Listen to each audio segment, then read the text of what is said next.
हाँ तो भाई उठा लो फिर अपनी कागज और कलम। अब अपन आ गए हैं गारंटी ऑफ मिनिमम प्रॉफिट के क्वेश्चंस पे।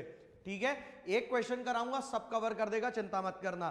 ठीक है, अब इस एक क्वेश्चन को मैं पढ़ना शुरू कर रहा हूं, स्क्रीन पे आ गया होगा, तुम भी पढ़ लेना।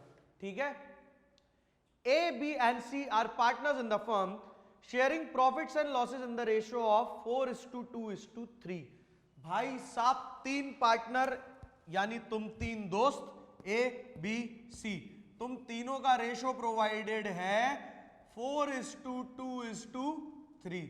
चलो भैया बहुत बढ़िया, आगे बढ़ते हैं। देयर कैपिटल स्टूड एज, अब कैपिटल्स मिल गए। कैपिटल्स का बहुत सिंपल सा हिसाब जिन लोगों ने पुराने वीडियोस देखे होंगे उनको पता है, नहीं तो तुमने अगर ऑलरेडी स्कूल और दूसरी कोचिंग्स वगैरह में पढ़ा है तो तुम्हें पता होगा। यहां पे लिखा जाता है कैपिटल, ठीक है, बाय बैलेंस ब्रॉट डाउन करके। ए का लिख दिया भाई साहब हमने 12 लाख, बी 10 लाख एंड सी 8 लाख।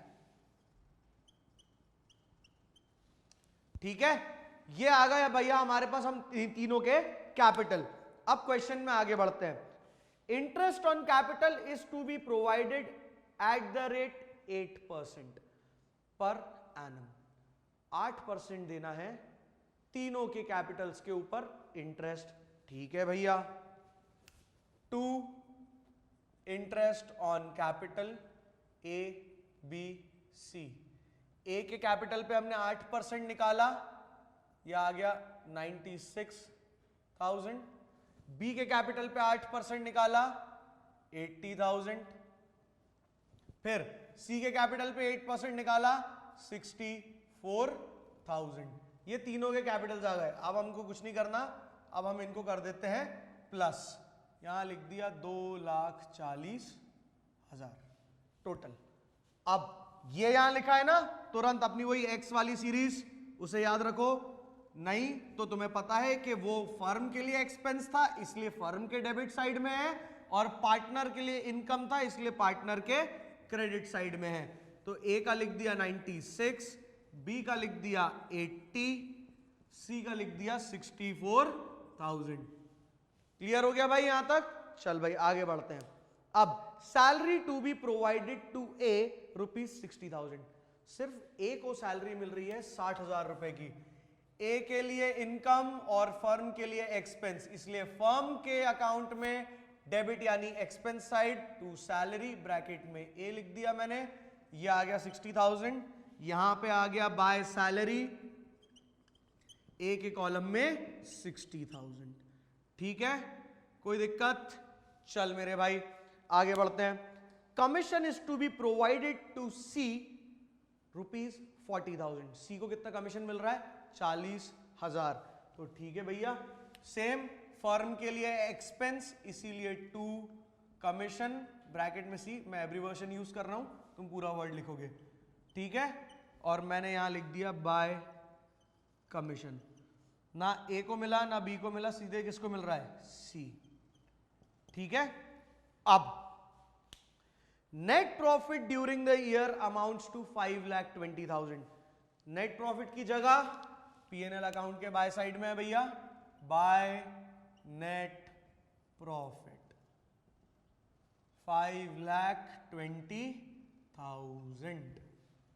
ठीक है, कोई तकलीफ मेरे भाई यहां तक?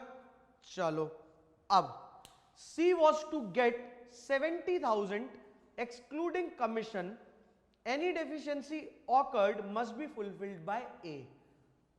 रुक जाओ, अभी सी को शेयर देने की बात आ गई तो हम पहले बेसिक शेयर का कैलकुलेशन कर लेते हैं। क्या करते हैं भैया, ये आ गया 5,20,000, इनमें से अपन ये सब कुछ माइनस कर देते तो ये हो रहा है आपका 3,40,000। 3,40,000 को 5,20,000 से माइनस कर दिया, ये देख लो भाई, माइनस कर दिया 3,40,000। अब बस आंसर निकल के आ रहा है, ये आ गया 8 और ये आ गया तुम्हारा 1। कितना आ गया? 1,80,000। अब मैं यहां लिखता हूं ए, या चलो यहां नहीं, इसको और थोड़ा क्लियर उसमें रहे, यहां से ए, यहां पे बी और यहां पे सी। अब ध्यान देना क्योंकि ये बहुत इंपॉर्टेंट प्रोसीजर कर रहा हूं। ये हमेशा फंसाता है। 1,80,000 तीनों में कॉमन है क्योंकि डिविजिबल प्रॉफिट तो यही निकल रहा है भैया।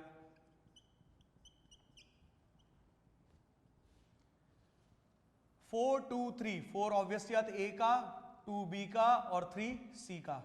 तो हमने इसमें इंटू किया 4/9, इसमें इंटू किया 2/9 और इसमें इंटू किया 3/9। ठीक है, यह आ गया आपका 60,000 सिंपल, यह आ गया आपका 40,000, यह आ गया आपका 80,000। ठीक, ये प्रॉफिट कायदे से बट रहा है जो यहां पर 2 पार्टनर्स कैपिटल करके लिखाया जाता है। ठीक है, 1,80,000 है ये यहां पे आके डिस्ट्रीब्यूट होगा। लेकिन इन्होंने ऑलरेडी एक समझदारी वाली लाइन बोली हुई है, वापस पढ़ेंगे और अब इसका मतलब ज्यादा अच्छे समझ में आएगा। C was to get 70,000 of divisible profit excluding commission। हाँ, तो वो तो हमने वैसे भी इसमें कमीशन नहीं जोड़ा है, कमीशन तो हटा कर जोड़ रहे हैं हम।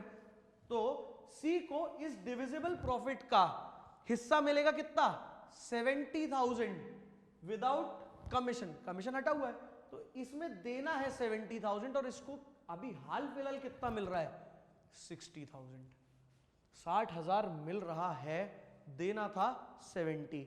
ठीक है, गारंटी है ये। अपन आगे बढ़ते हैं। Any deficiency occurred must be fulfilled by ए।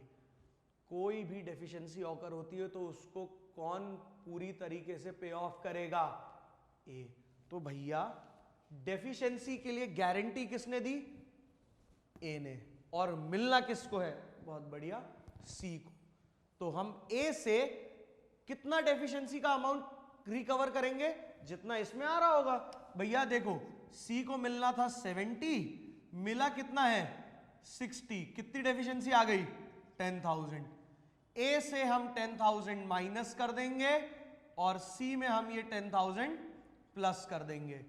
तो अब यहां पे अब हम जब डिस्ट्रीब्यूशन शो करेंगे तो कैसा शो करेंगे, ए को मिलेगा 70, देखो वहां कैलकुलेट कितना किया है 80, लेकिन मैंने उसकी डेफिशिएंसी पहले कवर कर दी तो ये मिल गया 70। फिर वहां देखो बी को 40 मिल रहा है, बी में कोई चेंज नहीं है, उसको वैसा का वैसा लिख दो। फिर बात करते हैं सी की, सी को मिलना चाहिए 70,000 गारंटीड तौर पे, लेकिन वहां क्या मिल रहा है 60, जो हमने किससे डिडक्ट किया है, ए से डिडक्ट करके सी में प्लस कर दिया, तो 60 की जगह सी को कितना मिलेगा 70। अब उसको हम यहां लिख देंगे बस, by profit and loss appropriation account. A में डालेंगे हम 70,000, बी में डालेंगे हम 40,000, सी में डाल देंगे हम 70,000। अब एक छोटा सा होमवर्क तुम्हारा, यहां पर टू बैलेंस कैरिड डाउन तुम्हें कैलकुलेट करना है तीनों का, बाकी पूरा का पूरा क्वेश्चन करा दिया है। अब मिलते हैं अपन लोग अगले वीडियो में, जिसमें हम ये सारी की सारी चीजें जो पास्ट एडजस्टमेंट में डील होती है वो सीखेंगे। ठीक, फिर भी ये समझ में आ गया, बहुत अच्छी बात है। इसके 2 केसेस और हैं जो मैं आपको पिछले वीडियो में समझा चुका हूं। ठीक, डाउट आए डिस्क्रिप्शन बॉक्स में नंबर है, फोन कर लेना आराम से, बिल्कुल जवाब मिलेगा। जब तक के लिए बाय।